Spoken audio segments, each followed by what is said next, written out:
ایک کیس کی خاطر اور صرف ایک ہی کیس کی خاطر پورے پاکستان کی عدلیہ بند کر دی گئی ہے،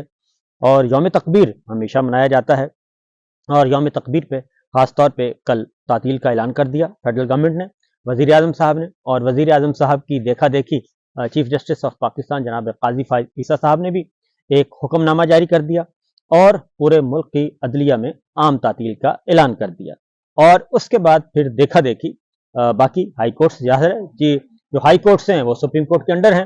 سپریم کورٹ سے بھی سپریم کورٹ کے آرڈر کے بعد پھر ہائی کورٹس کے بھی یہ احکامات آ گئے کہ کل عام تعطیل ہوگی اور عدلیہ بند ہوگی، اور یہ ایک بہت ہی انہونی بات ہے اور یہ نہیں ہونا چاہیے۔ میرا خیال ہے کہ بہت سارے کیسز جو ہیں وہ پینڈنگ پڑے ہیں، لیکن اگر تو یہ نیک نیتی کی بنیاد پہ ہوتا تو کوئی مسئلہ نہیں تھا۔ ہوا یہ ہے کہ کل سائفر کیس ہے، آج یعنی کہ آج سائفر کیس ہے، اور سائفر کیس کو آج اس کا فیصلہ ہونا تھا، اور پچھلی تاریخ پہ اسلام آباد ہائی کورٹ کے متعلقہ بینچ نے حکم دیا گیا تھا کہ اس کے بعد کوئی ڈیلے نہیں ہوگا، اور ایک ایک گھنٹہ آج ہونا تھا، اور ایک ایک گھنٹے کی سماعت کے بعد یہ فیصلہ یا تو ریزرو ہو جانا تھا یا اناؤنس ہو جانا تھا۔ اور اسی طریقے سے کل جو ہے وہ کیس ہے عدت کا، اور عدت کے کیس کا بھی کل فیصلہ ہونا ہے۔ اس کے تو شاید نہ روکا جا سکے، کیونکہ مسلسل 2 چھٹیاں تو نہیں کی جا سکتی، اس لیے اب ایک چھٹی ہی آج کی گئی ہے اور سائفر کیس کا ایک حل تلاش کیا گیا ہے۔ لیکن اس دوران یہ ذرا دیکھیے کہ سائفر کیس آج ظاہر ڈیفر ہو جائے گا، اب نئی تاریخ نکلے گی، اور اس سے پہلے 2 اہم قانون سازیاں کی گئی ہیں، 2 اہم قانون سازیاں کی گئی ہیں، پارلیمان نے نہیں کی بلکہ آرڈیننس جاری کیے گئے ہیں۔ ایک آرڈیننس ہے الیکشن رولز سے متعلق، الیکشن ٹریبیونل سے متعلق، وہ بہت ہی امپورٹنٹ ہے، کیونکہ آنے والے دنوں میں فارم 47 نے واپس ہونا ہے اور فارم 45 کی حکومت آنی ہے، اور فارم 47 کو بچانے کے لیے بہت بڑے بڑے حربے استعمال کیے جا رہے ہیں، لیکن کوئی بچ نہیں پا رہے، کیونکہ جعل سازی بہت ہی عام ہو چکی ہے۔ اور اسلام آباد کے صرف 3 حلقوں کی بات ہے کہ وہ حلقے کھول دیے گئے، مریم صاحبہ کا حلقہ کھل گیا ہے پنجاب میں خاص طور پہ، اور نواز شریف صاحب کا حلقہ چیلنج ہوا ہے، وہ بھی کسی وقت کھل جائے گا، اور بہت سارے پردہ نشینوں کے نام ہیں وہ آئیں گے، خواجہ آصف صاحب کا بھی حلقہ کھلنا ہے۔ تو بڑی لڑائی جو لڑی جا رہی ہے وہ ہے پنجاب میں بڑا دنگل سجنا ہے، اور وہیں پہ یہ الیکشن ٹریبیونلز بنائے جاتے ہیں، ہائی کورٹ کے ججز پہ مشتمل ہوتے ہیں۔ ہائی کورٹس، متعلقہ ہائی کورٹ، ہر صوبے کی ہائی کورٹس کے ججز چیف جسٹس ہائی کورٹ میں وہ نامینیٹ کرتے ہیں، اور ان ججز کو ذمہ داری دی جاتی ہے اسپیشل کہ آپ نے صرف الیکشن ٹریبیونلز کے طور پہ کام کرنا ہے، اور 90 دن کے اندر اندر آپ نے تمام جو الیکشن پٹیشنز ہیں ان کا فیصلہ کرنا ہے۔ پنجاب میں یہ لڑائی لڑی جا رہی ہے، اور chief justice Lahore high court جو ہیں انہوں نے آنریبل ججز کا کیا ہوا ہے، نامینیٹ کیے ہوئے ہیں، لیکن وہ گورنمنٹ کو پسند نہیں ہے، اور گورنمنٹ کو بھی پسند نہیں ہے، ہماری اسٹیبلشمنٹ کو بھی پسند نہیں ہے، کیونکہ وہ انڈیپینڈنٹ ججز ہیں، اور خیبر پختونخوا میں 5 الیکشن ٹریبیونل کام کر رہے ہیں، سندھ میں 5 ہیں، لیکن پنجاب میں اس وقت صرف 2 ہیں۔ تو مریم صاحبہ کا حلقہ کھل چکا ہے، اور پٹیشنز بھی زیر سماعت ہیں ہائی کورٹس میں کہ جناب جلدی سے جلدی الیکشن ٹریبیونل پورے کیے جائیں، اور تاکہ الیکشن پٹیشنز کی سماعت ہو سکے۔ یہ ساری ڈیٹیل میں اس لیے آپ کو دے رہا ہوں کہ بہت ضروری ہے، کیونکہ اس سارے ایک آرڈیننس کے پیچھے پارلیمان بند ہے، اور آرڈیننس جاری کیا گیا ہے، اور آرڈیننس جاری کیا ہے قائم مقام صدر جناب سید یوسف زائی گیلانی صاحب نے۔ اور سید یوسف زائی گیلانی صاحب کے بارے میں آپ کو پتہ ہے کہ پاکستان پیپلز پارٹی کے بہت ہی جید رہنماؤں میں سے ہیں، اور بظاہر پیپلز پارٹی اور مسلم لیگ نواز کے درمیان اختلافات کی خبریں بھی آتی رہتی ہیں، اور کہا جاتا ہے کہ جناب ان کے میں اختلافات ہیں، اصولی اختلافات ہیں، غیر اصولی اختلافات ہیں، وصولی اختلافات ہیں، لیکن جہاں پہ بات آتی ہے الیکشن چوری کو بچانے کے لیے، مینڈیٹ چوری کو کیسے بچانا ہے، اور الیکشن جو چوری ہوا اس پہ کیسے اپنا ہاتھ صاف کرنا ہے، اس پہ کسی قسم کی کوئی لڑائی نہیں ہے ان کے درمیان میں، مکمل طور پہ ہم آہنگی ہے۔ ایک طرف کہا جاتا ہے کہ آئیں آ کے بات کریں، گیلانی صاحب نے بھی بات کی، قائم مقام صدر نے، کہ آئیں جناب آ کے بات کریں، اور بات کر کے مذاکرات کرتے ہیں، اور ادھر مسلم لیگ نواز بھی کہتی ہے مذاکرات کرتے ہیں، لیکن دوسری جانب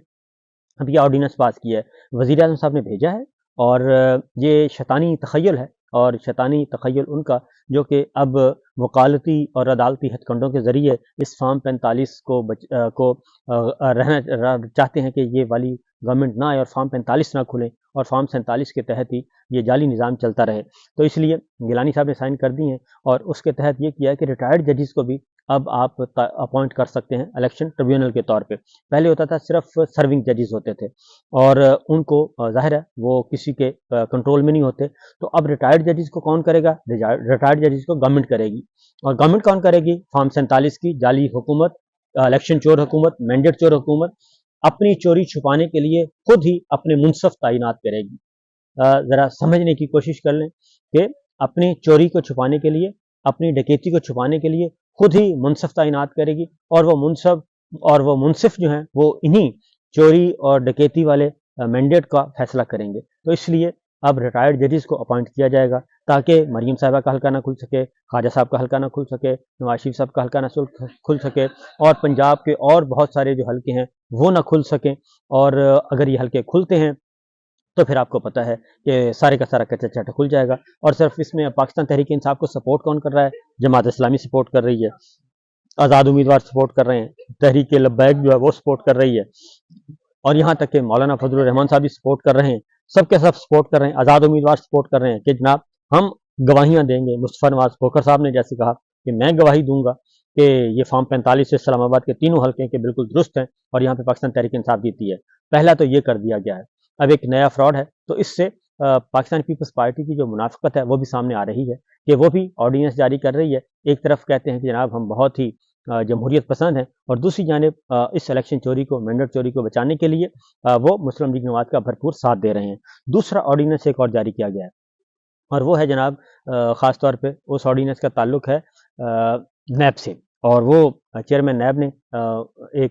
وہ بھی ایک شیطانی تخیل ہے وکلا کا، اور اس کے ذریعے انہوں نے یہ کام کیا ہے. اور اس میں بھی انہوں نے یہ کیا ہے کہ جناب ریمانڈ جو ہے وہ کر دیا جائے، بڑھا دیا، 40 دن کا بڑھا دیا گیا ہے. اور وہ بھی صرف اس لیے کیا جا رہا ہے کہ عمران خان صاحب کو زیادہ سے زیادہ عرصہ جیل میں رکھا جا سکے، کیونکہ سائفر کیس سے آزادی ہے، عدت کیس میں آزادی ہے، اور یہ سب کچھ کیا جا رہا ہے. اور اسی لیے اس سارے معاملے کو دیکھتے ہوئے انہوں نے نیب آرڈیننس میں ترمیمی آرڈیننس جاری کر دیا ہے، اور قائم مقام صدر جناب گیلانی صاحب نے یہ حکم صادر کیا ہے. انہوں نے دستخط کر دیے، انہوں نے بھی کوئی اعتراض نہیں کیا. انہوں نے کہا ٹھیک ہے، عمران خان صاحب کو جیل میں رکھنا بہت اچھی بات ہے. تو لہٰذا اگر وہ بری الذمہ ہو بھی جاتے ہیں تو ان کو پھر ایک جو توشہ خانہ 1 ختم ہو چکا ہے، 2 کا جنازہ نکل چکا ہے، 3 کا نکل چکا ہے، اب توشہ خانہ 4 کی تیاری کی جا رہی ہے. تو اس لیے اب اس میں گرفتار کرنا مقصود ہے. جیسے شاہ محمود قریشی صاحب کو 9 مئی کے مقدمات میں جیل سے ہی گرفتاری ڈال دی گئی تاکہ سائفر کیس میں وہ بری ہوں تو وہ باہر نہ آ سکیں. تو خوف کی علامت ہے، یہ خوف و ہراس کی علامتیں ہیں جس کی وجہ سے یہ سب کچھ ہو رہا ہے، اور یہ آنے والے دنوں میں بھی ہوگا. اسی لیے پاکستان تحریک انصاف اور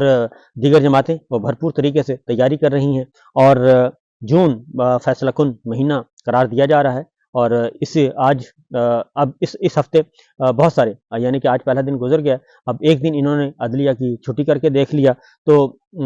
یہ سب کچھ کیا جا رہا ہے کہ اب انحصار ہو گیا ہے چھٹیوں پہ، کہ کسی بھی طریقے سے عدالتی کام بند کر کے اور اس پہ گزارا کیا جائے اور سارا کچھ کیا جائے.